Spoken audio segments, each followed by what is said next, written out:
Hey, welcome on in, guys. Tobin here with you, and thanks for checking out the channel. Hope everybody's doing fantastic out there in Heat land. If you guys could subscribe, that'd be great. And hit the like button, comment, and thanks for tuning on in. Miami Heat heading on into the regular season. They have set their roster. No surprises, no changes. They announced today that they are waiving Isaiah Stevens, Zion Pullen, Nassir Little, Warren Washington. Pullen and Washington, not really surprises. Nassir Little is interesting because he has a non-guaranteed standard spot. So the Heat were up to 15 on their roster. They're now back to 14 on their standard deals. He cannot sign a two-way deal. He has 5 years of eligibility. He did have a very good preseason finale. And I would say with this, all right, so let's start with the guys who are going to the G League, and then Isaiah Stevens is going is also waived. So let's start with the guys who are going to the G League. Most likely, Isaiah Stevens, Pullen, Washington, they are all going to go to Sioux Falls. The Miami Herald says they play for the Summer League team. They went undrafted. Still expected to end up with the Sioux Falls Skyforce this season unless they're signed by another NBA team to a standard deal or a two-way deal. They also said it's not ruled out that Nassir Little can also end up with the G League team. That would be kind of in the ilk of Hassan Whiteside, if you want to think of him back in the day. But he didn't sign a guaranteed deal. He essentially came in on a tryout to training camp, and I would say the things that were going against him. One, I think they really like Keyshawn Johnson, and I think the idea that they're, instead of having to go through the economics of, all right, when they do have to guarantee his deal, whatever the ramifications of that are for a second apron and whatnot, they're just like, he's probably not going to play. We like this other kid better. Nice knowing you, and maybe we'll see if you want to have a little bit more development and figure it out. Maybe somebody else is going to want to sign him. I don't know. We talked this summer about bringing him in, how interesting it was the Heat were going in this direction of bringing in former first-round picks. He was with Phoenix. They wanted to make some other moves on their roster, so he was let go. Didn't get much of a chance to see him other than what he did in the last game, and I thought that he looked really, really good. But Keyshawn has been with the program a little bit longer. He was with them over the summer. I think they feel really good about the idea that they got him undrafted. I think they feel like they got a gem in him. And you just look at the wingspan, the athleticism, all the stuff that he brings, and he's on a two-way deal, not on a standard deal. I don't know how much Keyshawn Johnson's going to be playing in the playoffs anyway, so I think that's probably the decision there. Plus, you got to imagine you're also getting Josh Richardson back at some point. So there goes another, wing guy. Maybe they just feel better about Keyshawn's ability to defend well also, as opposed to Nassir Little. Mind you, this is a guy who has a bit of a pedigree as far as being a high pick, and I know Damian Lillard gave him the big endorsement. This is probably now on him on a crossroads of his career. Like, does he want to go and prove it in Sioux Falls and be with Coach Dan Basagio? I don't know. But that was one that I think drummed up a little bit of an eyebrow raise from Heat Nation. And then the other one is Isaiah Stevens not giving him a two-way deal and going with Drew Smith. So, look, the Drew Smith thing has been like this big controversy with Heat fans. Why is he on the roster? Mind you, he's on a two-way spot. He's not taking up a standard deal. And I don't think they're in danger of losing Isaiah Stevens right at this moment. So I think this is their decision for this moment. I think you see Spo does trust Drew Smith. I think you saw Jimmy, kind of go with that battle that he had with Chris Paul. I think everybody just expects him to be in the right place. He is coming off of an injury. I don't think this is somebody that, has deserved the ire of Heat fans the way that he's gotten. I get it. He's not a scoring threat. I get it. But I don't necessarily think that Isaiah Stevens is either. I think that he has that pure point guard ability and that ability to set his teammates up and that leadership and a lot of that great, but I think they still got to develop a lot of stuff. I think you could still, he's undersized, so they got to get through some things defensively that they're just more comfortable with Drew. So that one to me, it's not as much as a kick in the junk as people are making it out to be right now. And I don't know. I don't know if he'll get poached. We'll have to keep an eye on that one. But this is how your roster is set for right now. Your starters, now we know. Bam, Jimmy, Tyler, Nico, Terry Rozier. Your bench, your front of your rotation off the bench is going to be most likely Kevin Love, Duncan Robinson, Jaime Jaquez, Haywood Highsmith, and probably Alec Burks, especially with Jay Rich hurt. Your end of the bench guys are Thomas Bryant. Jay Rich is hurt. When he's healthy, Jay Rich will be in the mix. And then you have the rooks, Kel'el Ware, Pella Larson. Those are your 14 roster spots. And then your three two-way guys, Drew, Keshad, and Josh Christopher. Do I think that Josh, mind you, you have to consider this. Nassir Little cannot sign a two-way deal. So did Isaiah Stevens deserve that over those other two guys?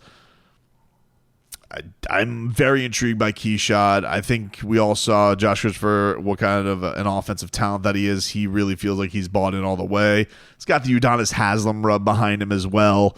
And it's also kind of his last legs on this, right? Like a former first round pick, this is where he needs it to work out for him.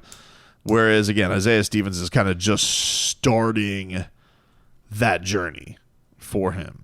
He's just getting after this. 23 years old, 6 foot, not drafted out of Colorado State, but there's still time. I think that's the thing. As you go to Sioux Falls, you start the journey there. He's going to get to be with a coach that he knows, and I think that this could be a beneficial thing. We've seen a lot of guys go down there. Gabe Vincent, Max Strus, Cole Swider made the Indiana. Think about what Cole Swider did last year. And Cole Swider, I believe, made the standard roster for the Pacers this year. They're very good at developing down there. It is a benefit, and they're not going to hopefully play very much up here because we want to see the regulars play for the Miami Heat. That's, I think, the big plan of this is that you have your guys play. So that's the roster decision thing. The thing that's going to be interesting with the Miami Heat with this rotation is how are they going to stagger things. Thomas Bryant to me is like an emergency center at this point. Like I would like to see them play Kel'el if there's a Kevin Love matchup nightmare, or if there is a night where Kevin Love's a little bit worn down. I would like to see Kel'el Ware get some action as opposed to Thomas Bryant. I don't think early on that's how it's going to go, but that's what I would like to see.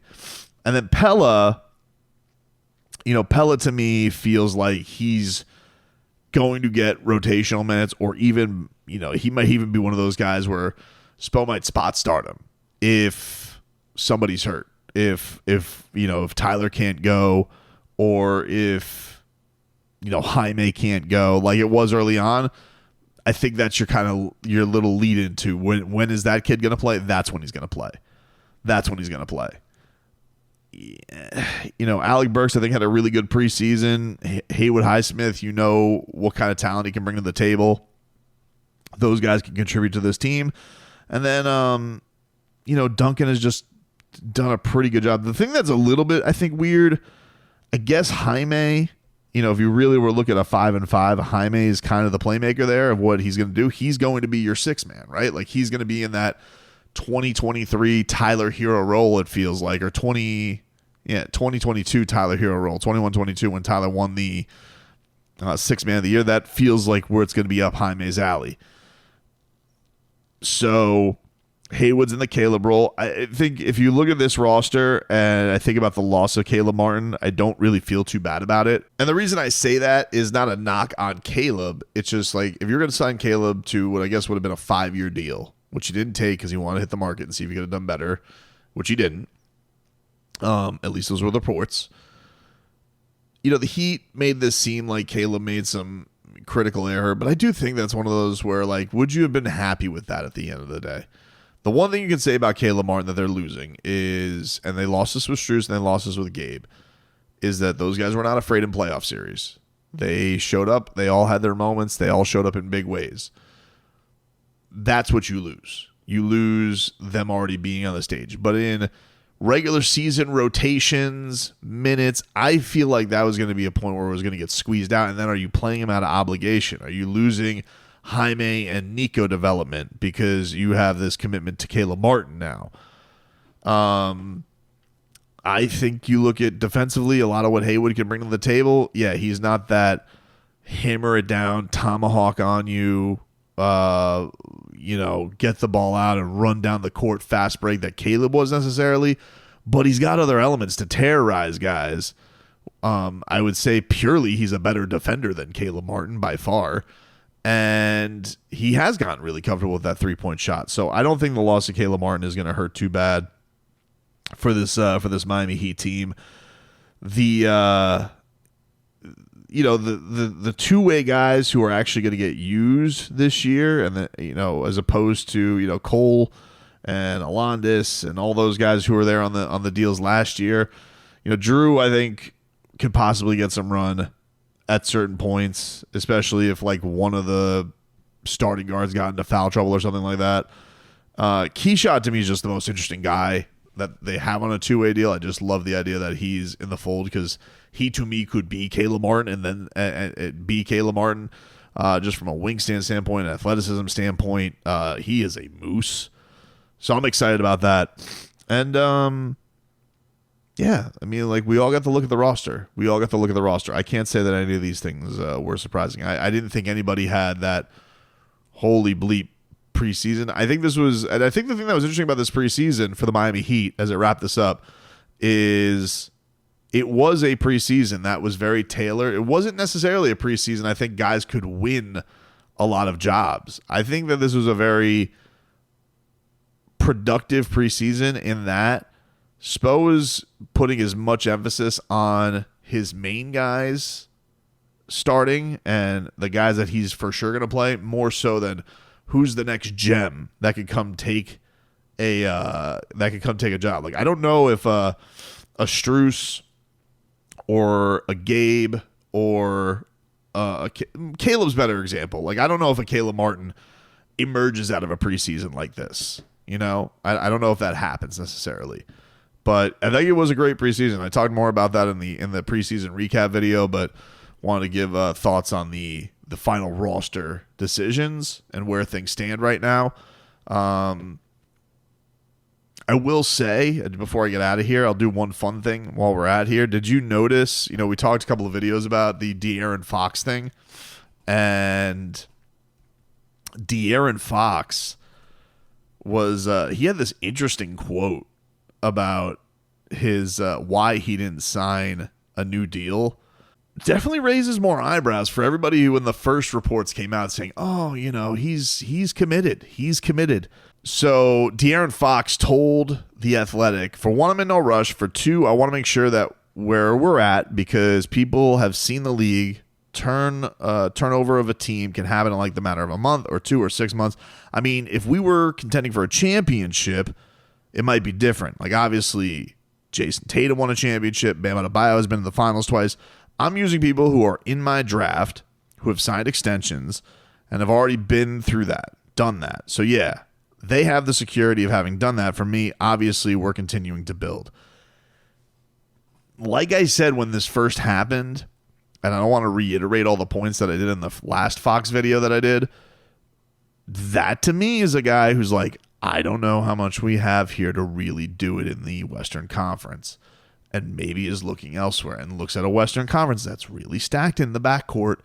John Morant, we saw him come back and looks really, really good physically for the Memphis Grizzlies.